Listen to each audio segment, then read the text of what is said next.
Israel needs at least 100,000 men to defeat Hezbollah. My friends, due to the latest events, it seems more and more likely that Israel will launch a ground invasion of South Lebanon against the armed organization of Hezbollah. Oh shit, here we go again.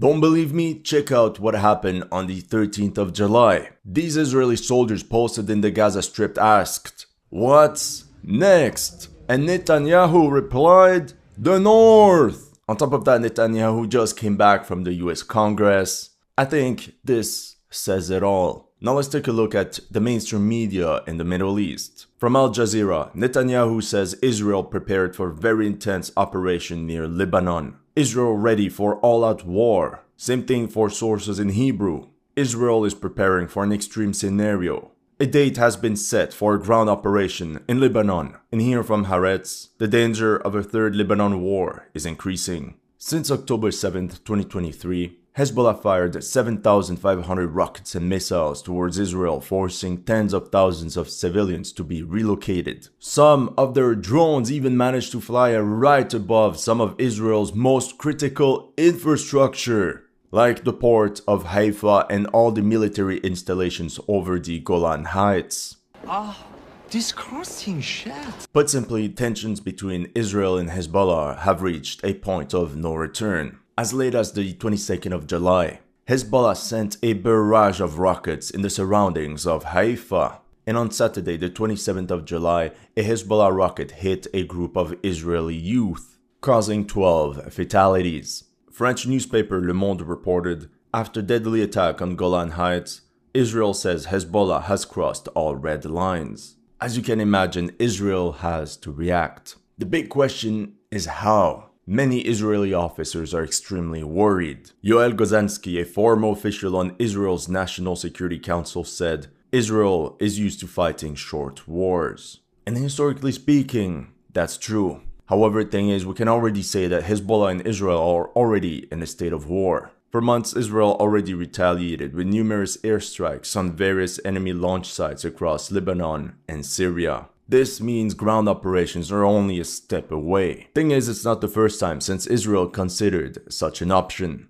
They did that in 1978, 1982, and 2006. The problem for IDF commanders is that Hezbollah has grown in strength and dramatically improved its military since the last war in 2006. On top of that, Hezbollah benefits from the support of Iran and various Shia factions across the region. In the end, there are multiple options for the Israel Defense Forces, such as a massive aerial campaign, like in this famous Israeli song, Kol Yom Hiftzatzi et Sidon. I bombed Sidon every day. Israel could also launch a limited-scale ground operation, or they could go balls to the wall with an all-out offensive like they did in 1982, which brought them to the gates of Beirut. This is what we'll cover today. Due to the sensitive nature of this conflict, I used this app and website by Ground News for my research. While browsing, I found this story. Israel just eliminated another senior Hezbollah commander. Now, Ground News has found 69 articles covering this story, with a near even split of coverage coming from the left and right.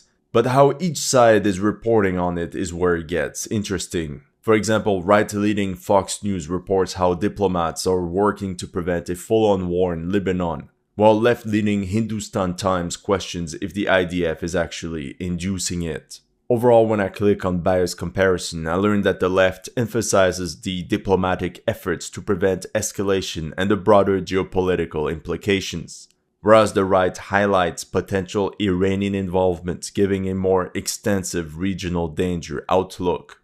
We can also dive deeper beyond each source's political bias and see how credible they are and who funds them. For this particular story, 24% of the reporting outlets are owned by media conglomerates and 21% by corporations. I especially like the blind spot feed, which highlights stories that are disproportionately covered by one side of the political spectrum. If you lean right, you probably missed the following story. US military pier for carrying aid to Gaza will be dismantled after weather and security problems. And if you lean left, You probably missed a story on how Erdogan is saying Turkey will not approve NATO attempts to cooperate with Israel. Personally, as someone fascinated by warfare and geopolitics, ground news is an invaluable tool. It cuts through the noise by offering comprehensive reporting from a wide range of sources. Put simply, ground news is essential for gaining deeper insights into the complex and nuanced issues currently taking place in the Middle East. After offering a 40% discount last time, I'm thrilled to announce an exclusive 50% discount for my audience this time around. It's Ground News's way of showing appreciation for all of your support. Go to ground.news/historylegends or use the link in the video description below to subscribe today. If you sign up through my link or scan my QR code, you'll get an exclusive 50% off the Vantage plan, which is what I use to get unlimited access to all their features. I think Ground News is doing important work and I hope you'll check them out. Not only will you support the headquarters, but you will also support a small team looking to hold the media accountable. As a summary, since October 7th, the IDF has been at war with Hamas in Gaza. However, the Israeli military is also facing a threat from the north of the country. In other words, Israel is facing a war on two fronts.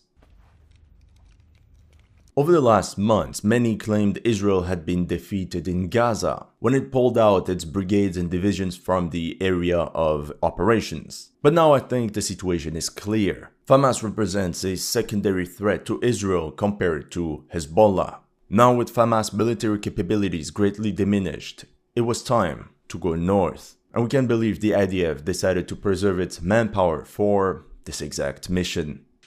Option 1. An aerial campaign. On the 14th of July, this Israeli article reported Hezbollah's war of attrition against Israel. Now, I think it's the other way around. Between the 8th of October and the 21st of June 2024, Hezbollah launched 1,258 attacks against Israel. The settlements that suffered the most were Kiryat Shmona with 132 attacks, Margaliot with 91, Metula with 72, Shetula and Manara both with 64 attacks. This pushed thousands of civilians to flee and leave their homes. The Washington Post reported nearly 100,000 Israeli civilians evacuated from the north due to rocket attacks by Hezbollah. Now, this is not what is really worrying Israeli commanders. The real problem is that in the last months, Hezbollah carried a very effective campaign to systematically destroy all ISR installations along the border. ISR, which stands for Intelligence, Surveillance, and Reconnaissance. As you can see on these images behind me by the 22nd of June, according to Hezbollah, they had targeted over 400 pieces of technical equipment. And in a way, this war of attrition is working in favor of Hezbollah. They can fire rockets that cost not even a couple thousands of dollars to destroy multi-million-dollar ISR installations. Without all these radars, cameras, and various ISR installations, the IDF was blinded on its northern border as to what the enemy was preparing. This allowed the Shia military organization to push their attack vectors further into enemy territory. For example, the Lebanese group hammered the Meron Air Base, a primary hub for command and control, electronic warfare, and surveillance across the region. Over the months, Hezbollah continuously struck radar installations using their Katyushas, but mainly through small tactical teams equipped with ATGMs, like the Cornet EM and the camera-guided Almas. This opened several blind spots on Israel's northern border, which is exactly what allowed Hezbollah's latest PR stunts. There was this drone overflying the port of Haifa, capturing crystal clear footage of several warships and other key installations. Then they did it again, flying above Israeli military bases on the Golan Heights bordering Syria. With all this footage, they can pinpoint the exact targets they want to destroy in the future with all their rockets and missiles. By the way, make sure to check out Middle East Observer on Twitter. He helped me a lot to establish Hezbollah's military capability, so make sure to check him out. Now, did the Israelis just decide to become sitting ducks? No, of course not. In response, Israel carried 6,142 attacks against Lebanon, mostly in the form of airstrikes. As you can see on this interactive map, The Israeli Air Force essentially targeted every village on the Israel-Lebanon border, although they spared the ones inhabited by Maronite Christians. These airstrikes caused the displacement of over 90,000 people in the Shia-dominated South Lebanon. According to Lebanon's Council for the South, Israeli strikes have destroyed 3,000 buildings, seriously damaged 12,000 others, and caused an estimated $1.7 billion worth of damage on water, electricity, telecoms, and other infrastructure. And this is huge for a country that is already strained economically. The Israeli Air Force carried the systematic destruction of any building that could potentially be used by the enemy. And over the months, the goal of this aerial campaign became clear: the total interdiction of the border area to Hezbollah fighters. The Financial Times interviewed a senior Israeli military official. He said every third home in South Lebanon is used by Hezbollah for weapon storage, training, firing positions, and meeting points for a possible cross-border attack. These airstrikes were carried by a combination of fighter jets and UAVs. For example, in this case, Israeli fighter jets bombed warehouses hiding rockets. Israel has more than 600 in-service aircraft, including a spearhead of over 300 F-16, F-35, and F-15 combat aircraft. The IAF also has an impressive fleet of drones used for ISR and strike missions, like the Eitan, Shoval, Hermes 450, and Hermes 900. On top of that, Israel's Air Force officially received a new, secretive 5th-generation UAV called the Spark. Their objective was to create a dead zone 5 kilometers deep north of the Israel-Lebanon border, which would in theory prevent these ATGM units and various rocket launchers to fire towards Israel. For example, you can see the destruction in the border village of Ait al-Shab, where 292 buildings had been destroyed. In the end, observers noted that the structural damage, environmental degradation, and economic harm have left a strip of land resembling the buffer zone that Israel wants to establish in Lebanon. Israel also wanted to disrupt Hezbollah's logistics, and by slowing down the amount of supplies going from Iran towards Lebanon. That's why throughout 2024, Israel carried 20 airstrikes on Hezbollah-affiliated targets in Syria, and 43 the year before in 2023. And a little side note, a lot of these airstrikes on Syria fly over the airspace of Jordan, which allows Israeli aircraft to bypass the bulk of Syrian air defense systems. By the end of June 2024, it seems Israel's aerial campaign brought positive results. According to various reports, Hezbollah observers could not freely reach the border and troops had difficulty moving without being exposed. The main problem was that Israel was starting to run low on ammunition. The determining factor was revealed by the Washington Post on the 10th of July. The pause delivery included 1,800 2,000-pound bombs which remain on hold for now, but the supply of 1,700 500-pound bombs will move forward. A great success! At this rate, Israel can afford to continue this campaign of aerial interdiction for months, since they have suffered relatively low casualties. As a reminder, between October 7th and July 7th on the Gaza front in the south, the IDF suffered 680 fatalities and over 4,000 wounded military personnel in the war against Hamas. Now, according to AFP, at least 33 Israelis have been reported KIA since October 8th in strikes launched by Hezbollah, of whom 13 civilians and 20 IDF soldiers. And to that we can add the latest attack against the Israeli youth. But overall, we have 20 IDF soldiers KIA in the north and 680 in the south. Hassan Nasrallah, the leader of Hezbollah, mentioned having inflicted thousands of casualties on the IDF. I think they even said 2,000 IDF soldiers had died in battle due to their rocket attacks. Right.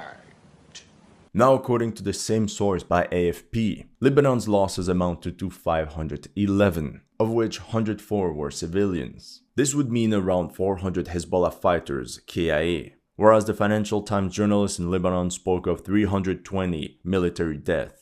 Let's round it up to around 350. This means the current KD ratio is favorable to Israel, 1 military fatality for 17 enemies. And some of them were high-ranking officials. On the 3rd of July, an Israeli drone bombed the vehicle of Abu Naamat Nassar, one of Hezbollah's division commanders. Then Hezbollah retaliated by firing 300 rockets and 20 drones. End result, one IDF reservist, KIA. All this show, all this spectacle and fireworks. Hundreds of rockets for one enemy soldier.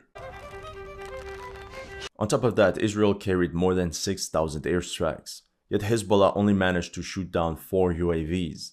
One Hermes 450 in February, another one on April 6, plus 2 Hermes 900, one on the 1st of June and the second on the 10th of June. Perhaps Hezbollah is also preserving their anti-aerial capabilities for the big day. Despite numerous PR stunts, this war of attrition is more costly than we think for Hezbollah.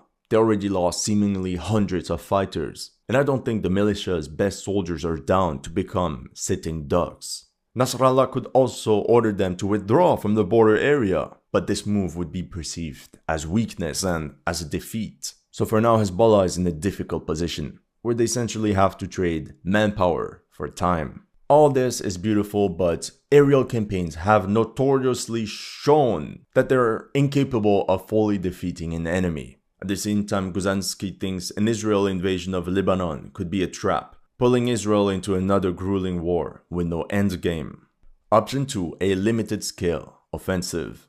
So a first kind of response could be a limited scale offensive. Most of Hezbollah's ATGMs have a max range of 10 kilometers. So one option would be to push 5 to 10 kilometers inside Lebanon and put these weapons out of range of Israeli bases. But this wouldn't solve the problem of all the rockets flying into Israel. Let's take a look at the historical examples of 1978 against the PLO and 2006 against Hezbollah. It more or less followed the same principles. Let's start with Operation Litani 1978. Operation Litani was launched on the 14th of March 1978 in response to an attack on Israeli civilians near Tel Aviv by Palestinian militants based in Lebanon. Following a massive artillery and aerial bombardment, 25,000 Israelis advanced inside South Lebanon. Meanwhile, paratroopers landed from helicopters to capture all the bridges on the Litani River, meant to cut off the PLO's axis of retreat. Within a week, Israeli forces invaded the entire area south of the Litani River, except the city of Tyre, or like they say in Arabic, Sur.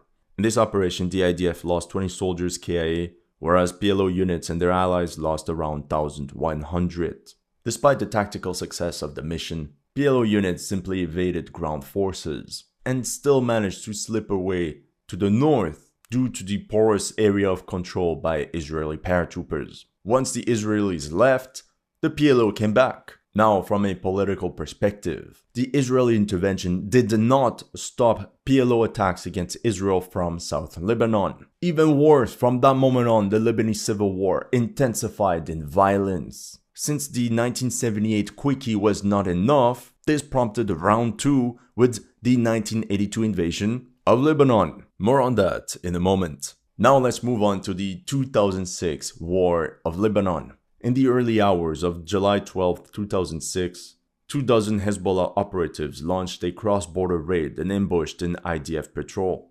The attack resulted in 8 Israelis KIA and another 2 were captured. In exchange for the 2 Israeli POWs, Hezbollah asked for the release of all Lebanese prisoners and the return of the occupied Shaba farms. Meanwhile, Israel wanted the return of their 2 IDF soldiers, but also the departure of Hezbollah from the south of Lebanon and their replacement by Lebanese army units. Obviously, nobody accepted the other's terms and conditions, so it was war. On the 13th of July, the Israeli Air Force launched Operation Specific Gravity.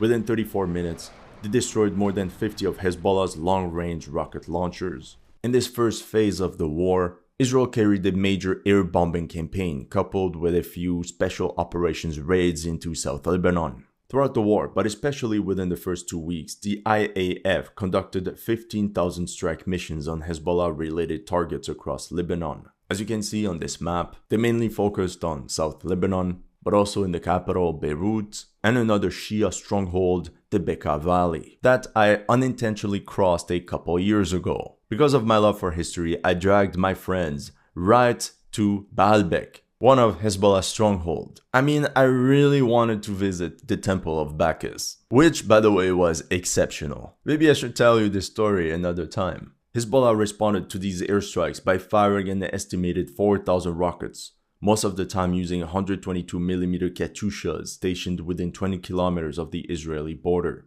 45 Israeli civilians would lose their lives in these strikes, and the financial cost of the damage was estimated at $2.3 billion. On the 17th of July, General Dan Halutz, the IDF chief of staff and former Israeli Air Force commander-in-chief, told the Israeli parliament, the Knesset, that with all the technology we have, there's no reason to start sending ground troops. I mean, Israel is very casualty phobic, so everyone was like, okay, sounds like a plan. Dan Halutz's strategy presented the Israeli government with unrealistic estimates of what air power could accomplish. Despite an aggressive 2-week air campaign, the IAF was unable to suppress Hezbollah rocket attacks. It now became obvious that the Air Force could not win the war by itself. A change in the strategy was urgently needed, which required boots on the ground. Ground operations seriously started on the 31st of July, with Operation Change of Direction 8. Yeah, I know, Israelis can be very transparent. 8 IDF brigades advanced into enemy territory to establish a security zone along the entire border. Despite this offensive, Hezbollah forces continued to rain rocket attacks on the north of Israel. More importantly, they waited for IDF units from prepared fortified positions and made use of advanced weaponry to inflict heavy casualties. On August 11, the IDF launched Operation Change of Direction 11 by increasing ground forces to 5 divisions or 30,000 troops. The second phase was meant to push to the Litani, just like in good old times. Instead, they pushed straight into enemy kill zones. On the 12th of August, a column of 24 Merkava tanks from the 401st Armored Brigade advanced west of Taiba. The moment they entered the Saluki River Valley, they got fired at from all sides.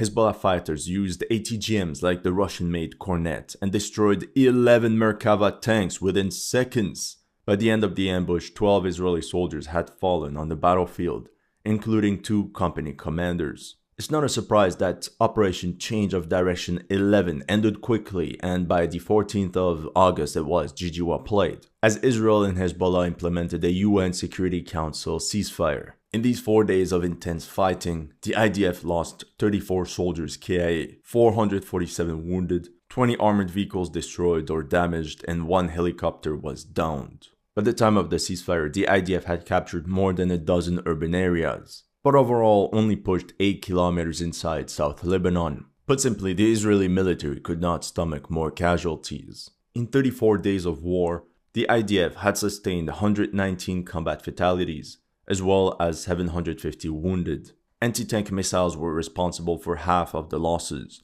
25% from mines and various light weapons, 10% from rockets, 10% from friendly fire, and 5% from accidents. Israel's ground forces lost 60 armored vehicles, including 22 tanks, of which 5 were complete write-offs. Meanwhile, the Israeli Air Force lost 5 aircraft, of which 4 from accidents, and the Navy lost the INS Hanit corvette from a Chinese-made C-802 anti-ship missile. On the other side, Hezbollah lost an estimated 500 combatants KIA and around 3,000 others wounded. Considering the initial strength of Hezbollah standing at about 16,000 professional soldiers and reservists, we can estimate that Hezbollah lost 20% of its fighting strength within a month. But it's also important to admit that these losses could be easily replaced due to Hezbollah's heavy militarization of the Shia population of South Lebanon. They would even go on to save Bashar al-Assad during the Syrian civil war a couple years later, where, let's be honest, Hezbollah assault units played a crucial role. In the end, the 2006 war was inconclusive at best, since Israel's objectives were not met. Hezbollah not only strengthened its geopolitical situation in South Lebanon, but also drastically increased its prestige among the Lebanese people and all across the Middle East. As the historical examples of 1978 and 2006 show us, For Israel, a limited-scale offensive involving 25,000 to 30,000 troops will definitely not be enough to root out Hezbollah from the south of Lebanon. We also saw what 40,000 soldiers could accomplish in Gaza against fighters that have been under embargo for years. It's been 9-10 months and it's still far from over. Imagine what it's going to be like against Hezbollah units entrenched in countless fortified positions, all linked by tunnels. Not only that, but the terrain of South Lebanon greatly favors the defender. Rocky hills, forests, steep river valleys, and countless urban areas. Option 3. Full-scale invasion. Like I told you earlier, in the last 20 years, Hezbollah has acquired numerous weapons, like the Almas ATGM, which is a copy of the Israeli Spike, the Tufan, a copy of the American BGM-71 TOW missile, and the Tarala launcher, which is a local invention and basically a double Russian cornet. And there's certainly many more weapons. So yes, it's true that Hezbollah has an impressive arsenal. But Israel military personnel now have combat experience. Whether we like it or not, their brigades have gained significant combat capabilities in Gaza, and we can believe they have greatly improved from a tactical perspective. And if we say this about the soldiers, the ground troops, we can also say this about Israel's chief of staff, the headquarters. In the end, this means defeating Hezbollah will require a large-scale offensive with thousands of infantrymen that will search and destroy these bunkers and anti-tank weapons. Israeli generals will need to reopen their dusty drawers and pull out a plan codenamed Peace for Galilee. In 1982, the IDF swarmed PLO and Syrian army units with 76,000 troops, 1,250 tanks, and 1,500 IFVs. I would even go as far as to say that in 2024, Israel needs at least 100,000 men to defeat Hezbollah. Otherwise, there's no point of even launching ground operations if it's to F around like they did so many times. We could be looking at 3 task forces that would advance along the entire border in 3 waves of 30,000 troops each. Just like in the past, the operational objective will be the Litani River. The first wave will have to pierce through enemy lines. As the first wave rushes for the bridges over the Litani River and bypasses enemy points of resistance, the role of the second wave will be to clear these strongholds.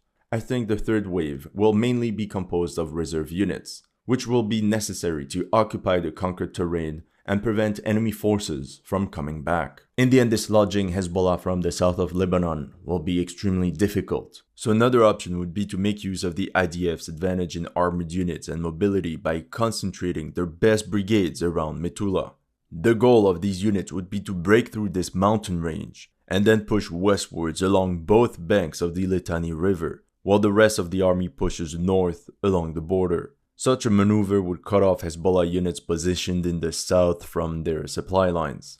If you want, I can make a more detailed video on how this operation could be carried out. That's all I have for you today. Let me know in the comment section what you thought of my analysis. If you're new to this channel, make sure to like and subscribe. And if you want to support my work, make sure to check out my Patreon or PayPal. The link is in the description below.